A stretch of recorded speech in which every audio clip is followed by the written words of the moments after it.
FLIR has the widest selection of thermal cameras in the world. The variety is great, but sometimes it can make picking a camera a little confusing.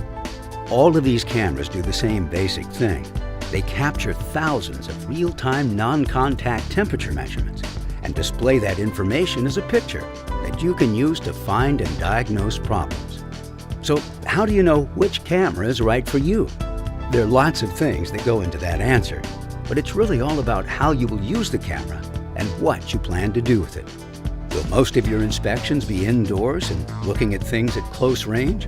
Or will you be working in larger, more open areas and inspecting small components from farther away? Will you be using your camera to do short spot checks or longer, more detailed inspections? How often do you think you'll use the camera? A few times a week or a few times a month?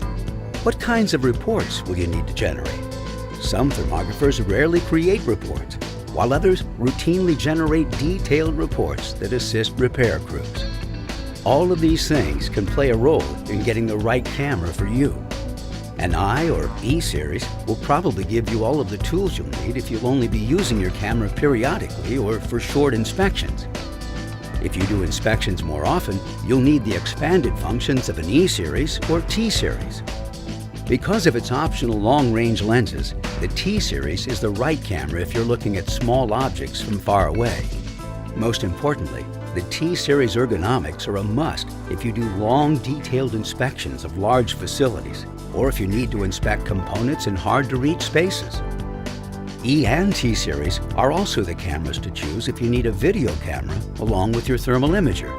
Radiometric thermal video can be a powerful tool for process control work and many other product development applications, and it's also a great way to market your services to new customers. So if you think you'll have the opportunity to help out other departments, or if you'd like to use thermal video to promote your business, a T-series might be your best bet. If your thermal camera needs to meet specific regulatory standards like ResNet, you'll need at least a higher-end I-series, but probably an E-series.